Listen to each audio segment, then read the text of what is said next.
Hey, Survivor. Welcome to episode 147 of the Vibrant Survivor podcast. This is a heavy but important episode because I am going to be talking with you about my recent experience giving my testimony to a detective in the murder case that I have talked about since the beginning. Yeah. And to be clear, this isn't about reliving trauma for reliving trauma's sake or for shock value. It's about showing how you can process, heal, and reclaim your voice. But first, let's self-regulate with a 448 breathing exercise, if you would like. And I invite you to plant your feet on the floor, get grounded and comfortable in your seat, and we'll inhale for 4, hold for 4, and exhale for 8. Ready? Inhale, 2, 3, 4, hold, 2, 3, 4, exhale, 2, 3, 4, 5, 6, 7, 8. What do you notice in your body? Grab your notebook and pen, and let's dig in. Hey, Survivor. Welcome to the Vibrant Survivor podcast. Do you want to disconnect from a narcissistic or toxic situation and heal? Are you Googling how to identify a narcissist, narcissistic abuse, and boundaries? Are you feeling stressed and lonely while trying to avoid being sucked back in and lied to again? Hey, I'm Lesley. As a busy wife and mom, I fell for the lies and manipulations of narcissists. I wasted my time, talents, and money on users who kept moving the goalposts. I wanted real relationships and business opportunities and to enjoy life with my family. Instead, I struggled with anxiety, panic attacks, and insomnia, and I couldn't trust my body or anybody until I took a holistic approach to healing. In this podcast, you'll find tips for healthy living, trauma healing, and boundaries so that you'll have the freedom, confidence, and inner peace to respond, not react, after narcissistic abuse. Take a deep breath in, let it out slowly, and just relax. This time's for you. After a week of re-traumatizing testimony, images, 911 calls, all the things, diagrams, in court, I sat down with a detective and had an interview where I went through chronologically everything I knew and had experienced in dealing with the murderer. Yeah, that happened. And I didn't necessarily expect to do this. I had not been contacted in the aftermath of the murders, was not questioned, interviewed, nothing. I recently had a conversation with a friend of mine who did get questioned, interviewed earlier, and this person was asking me, like, how did you get out of not getting a phone call? Like, you were in the mix, like you were there. And I'm like, I don't know.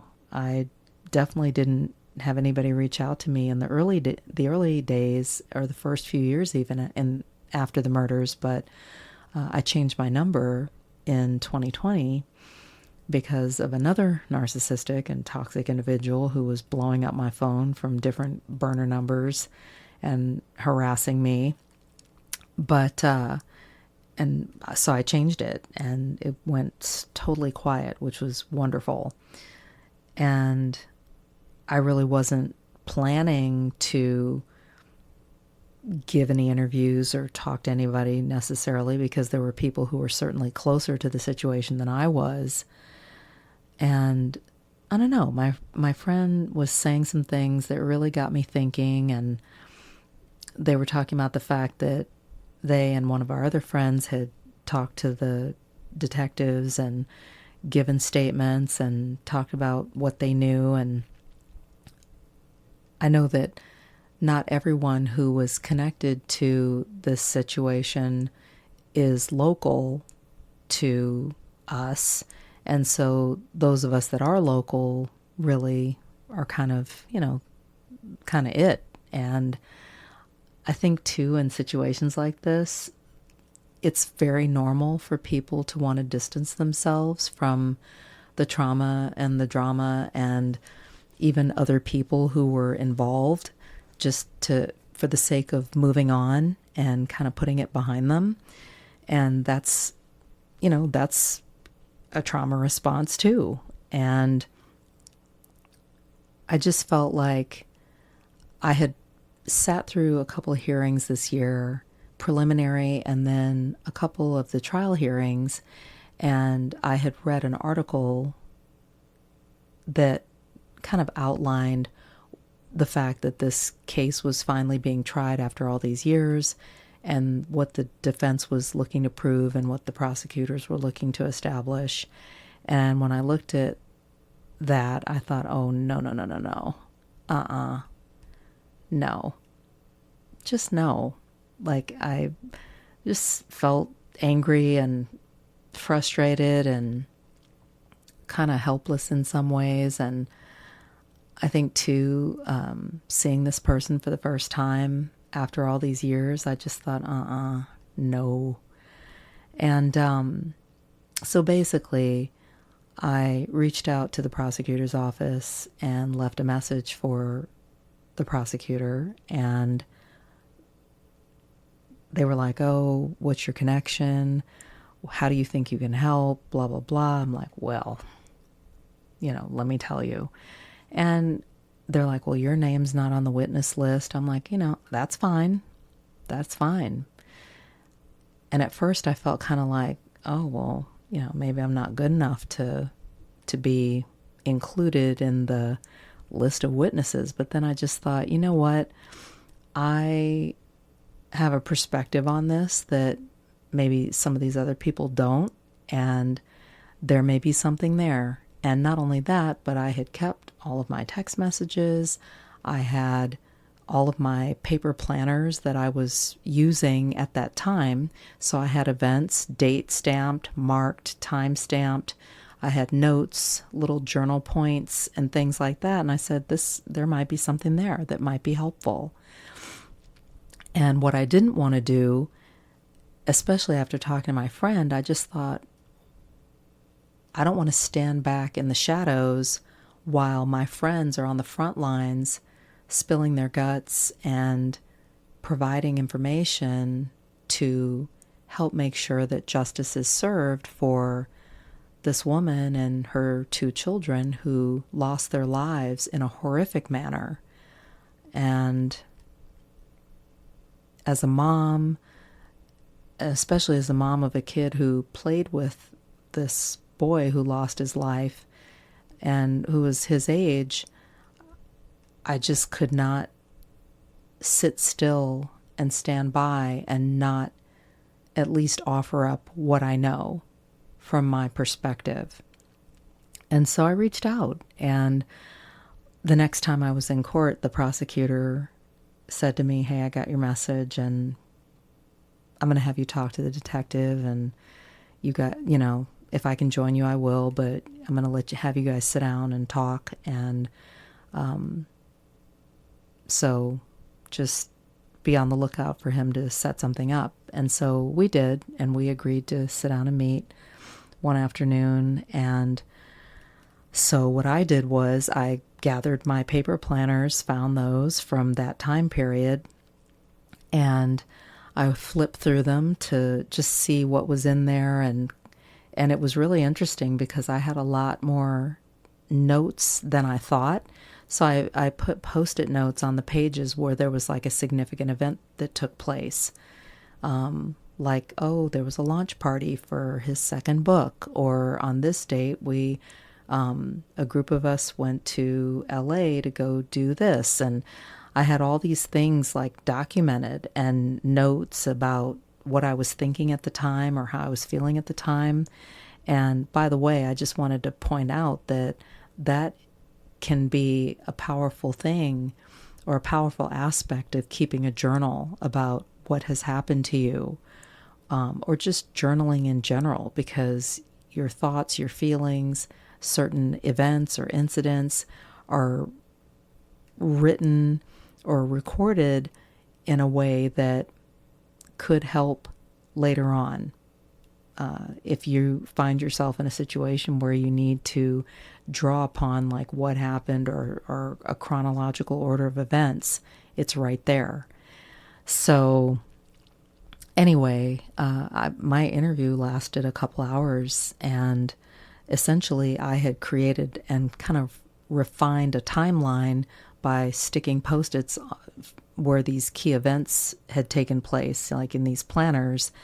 And then, of course, I had all my text messages and things like that. And I kind of started at the beginning from the time that I met this person, met the murderer, and then went from there up until the time of the murders. And I even went a day after, because I actually found out about the murders the day after they occurred. So, we sat there, he recorded our conversation and asked me some guiding questions. And I think it was a little intimidating at first, but I think that under the circumstances, I had already thought about it, prayed about it, made my preparations, and just went in there to tell my story and speak my truth and give them the opportunity to do what they needed to do with it. And I had also noticed that one of my friends who had testified had forgotten that I was present during certain incidents. And so, which also led me to believe, like, you know what, if I go in and tell my story, I can fill in some of those holes and provide some insider information that could be valuable in the case, even if I don't get put on the witness stand. So this whole interview process, and I think just even flipping back through the planners, brought up a lot of feelings. And it was re-traumatizing in a lot of ways. I went through a whole range of emotions where at some points during the interview, I felt really stupid, gullible. I felt guilty, ashamed. I felt mad at certain times, sad. It was like just emotionally all over the place.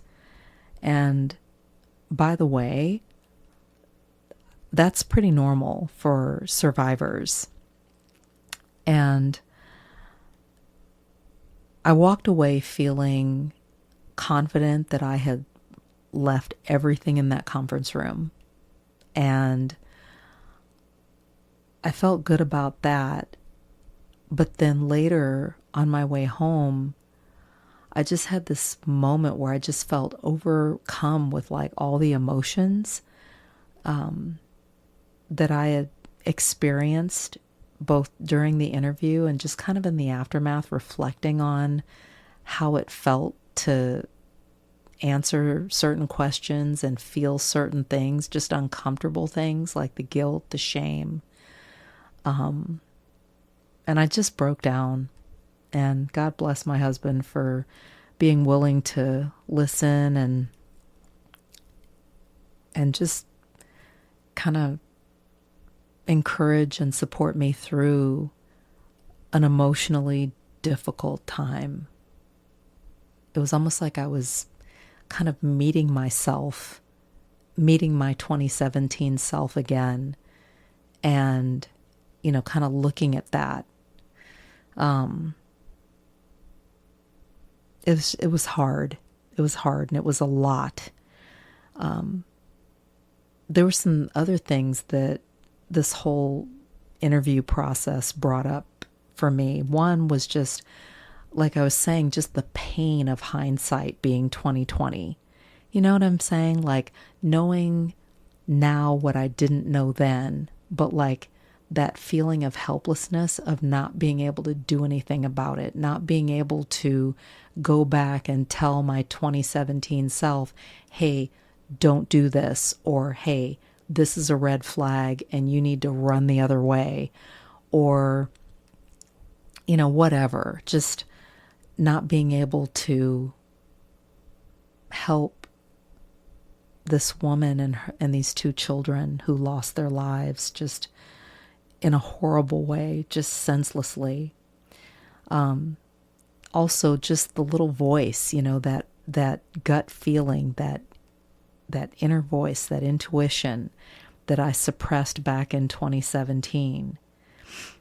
Just kind of meeting that voice again.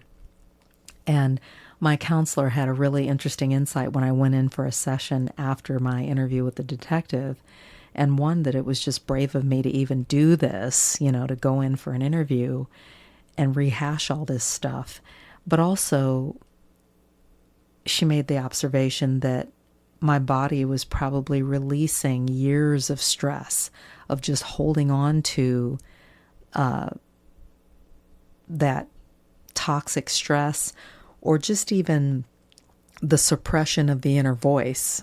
And it's like your body was probably just releasing all those feelings because you had had this buildup of just suppressing the inner voice over and over again when it was kind of trying to tell you things, and you just were able to release all that stress of whatever you were suppressing, and you probably needed it. And I was like, I never thought about it that way. And then also just the fact that hard feelings are normal and it's part of what makes you human. And it's not a sign of weakness. And I definitely was feeling all the hard feelings, the shame, the guilt, the helplessness, the overwhelm, just extreme sadness, just all over again.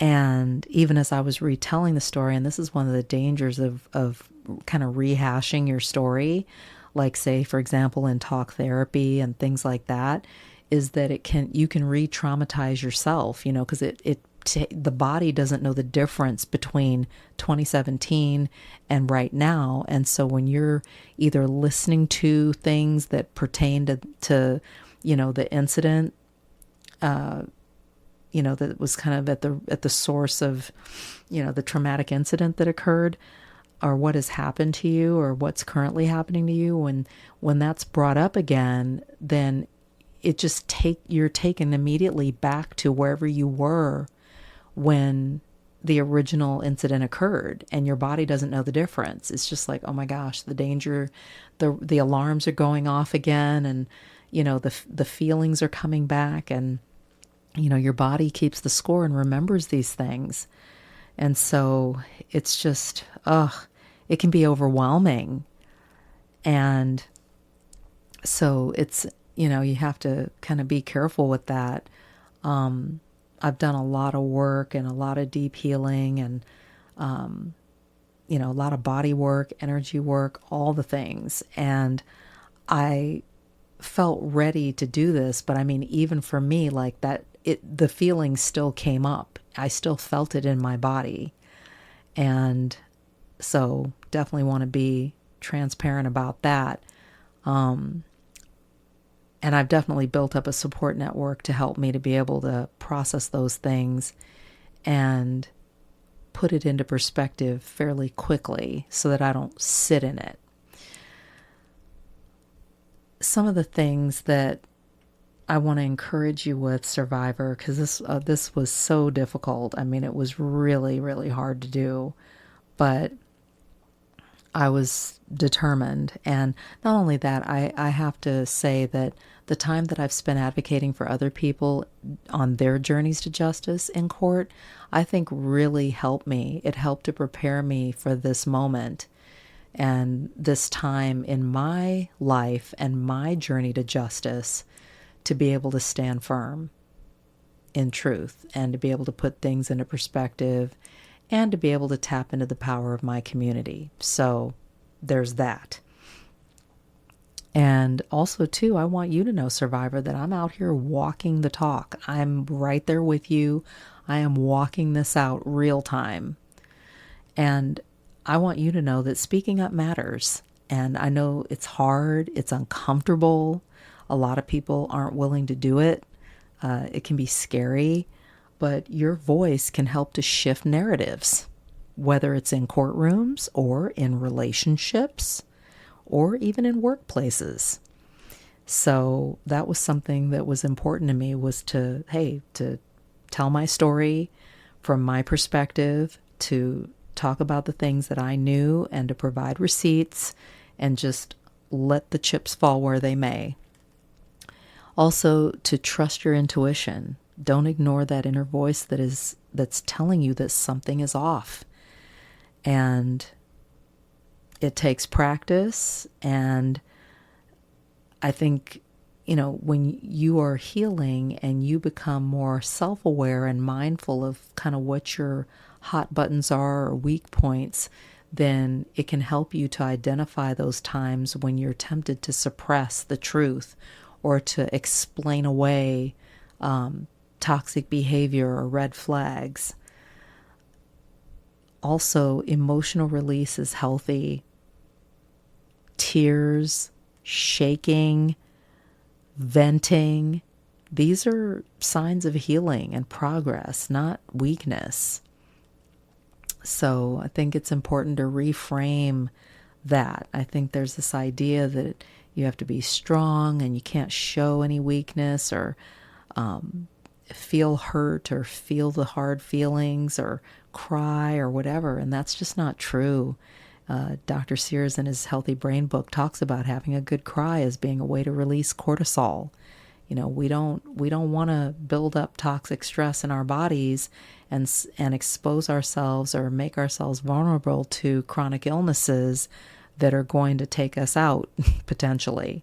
So it's important to release all the emotions and allow ourselves to feel all the things and to know what we know. Also, you're not your hindsight mistakes, right? Hindsight's 20/20, but any mistakes you make around red flags, the feelings of shame, guilt, self-blaming, it's all part of processing. And I want to encourage you to give yourself room to process. These things are not who you are. They don't have to define you. And then support systems, as we've talked about a lot on the podcast here, are so important. It could be a spouse or significant other of some kind, a counselor, your faith, friends, your community at large. I want to encourage you to find your anchors during the storms, because that is going to help you so much, to be able to find common ground, to be able to have support when you need it, and to have a sense of safety and trust. You need that to be able to keep moving forward on your healing journey. So you may not be testifying in a murder trial. This is not a comparison game here, but you will face moments of truth that stir up old wounds, stir up all kinds of feelings. And it can be overwhelming. But I want to encourage you to give yourself permission to feel the feelings, release them, and to get support and to find safety and stability in a support network of people that you know and trust, and that speaking your truth is not a waste. And it can be a part of reclaiming the power that was taken by trauma and narcissistic abuse. So remember, healing doesn't come from suffering in silence. It comes from owning your story. Thanks for tuning in, Survivor. Your story matters. Take care, and I'll talk to you soon. If this podcast has helped you understand who and what you're dealing with, sharpen your discernment, and move forward on your healing journey, share it with another survivor. Help me help others by leaving a review for the show. And let's connect on social. Take a screenshot, share it in your IG stories, find and tag me at The Vibrant Survivor, and I'll share your post too. I look forward to connecting with you on IG and seeing you back here. You're not alone and you're not crazy. Know who you're dealing with, know who you are. Take care, and I'll meet you back here next week. Bye-bye.